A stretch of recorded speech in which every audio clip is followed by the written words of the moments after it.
জুলাই যোদ্ধারা যাই করুক সবই মাপ, আর আপনি যাই করেন সেটাই হচ্ছে পাপ। বর্তমান বাংলাদেশে জুলাই যোদ্ধাদের কোনো বিচার নেই। পুলিশ মারার বিচার নেই, থানা পুড়িয়ে দেওয়ার বিচার নেই, অস্ত্র লুটপাটের বিচার নেই, চাঁদাবাজির বিচার নেই। মানে এক অন্যরকম রাজত্ব করছে জুলাইয়ের যোদ্ধারা।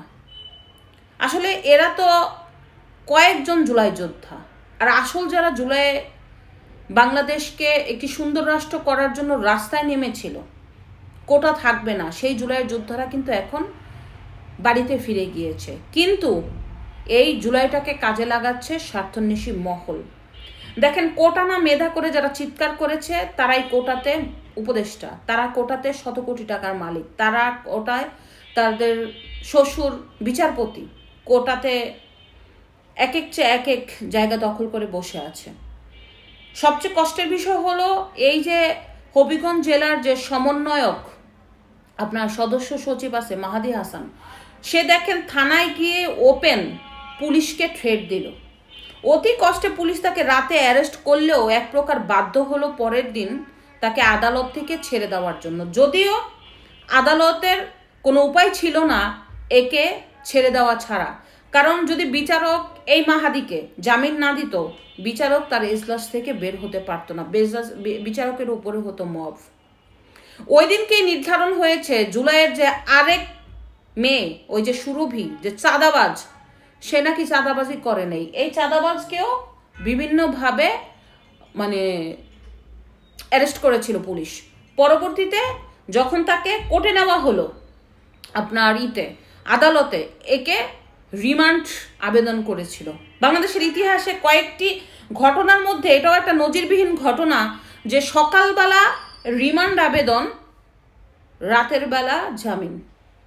বিশেষ কোনো ব্যক্তির ক্ষেত্রে এই ঘটনাগুলি ঘটে, কিন্তু জুলাইয়ের যোদ্ধারা এখন বিশেষ ব্যক্তি হয়ে গেছে। অথচ এরা বাংলাদেশের ডাকাতি কমাতে পারছে না, ছিনতাই কমাতে পারছে না।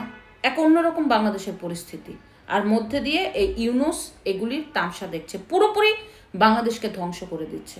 আপনি পেপার খুললে দেখবেন ডাকাতি, ছিনতাই, হত্যা, ধর্ষণ, অগ্নিসংযোগ, লোটপাট, আপনার বাড়িঘর দখল, আপনার অফিস আদালত দখল, কিন্তু আপনি বলতে পারবেন না। এ হচ্ছে বর্তমান বাংলাদেশ। একটা ডাকাতের নগরীতে পরিণত হয়েছে বাংলাদেশ। রাত আসলেই মানে ডাকাতের বেড়ে যায়, উত্তাপ বেড়ে যায়।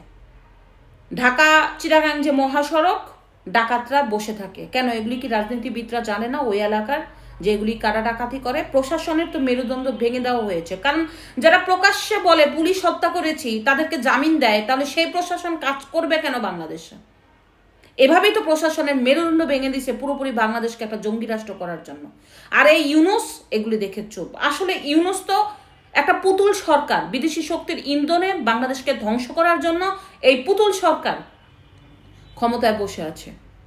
বাংলাদেশকে একটা বিদেশি শক্তির ফায়দা লোটার জন্য এই দেশকে ব্যবহার করা হচ্ছে কোনো যুদ্ধের ময়দান হিসাবে। পরবর্তীতে বাংলাদেশ হবে আফগানিস্তান, গাজা। এটাই হচ্ছে বাস্তব কথা। ডক্টর ইউনুস একজন শান্তিতে নোবেল বিজয়ী, এই দেশটাকে ধ্বংস করলো, আর জাতি চেয়ে চেয়ে দেখলো।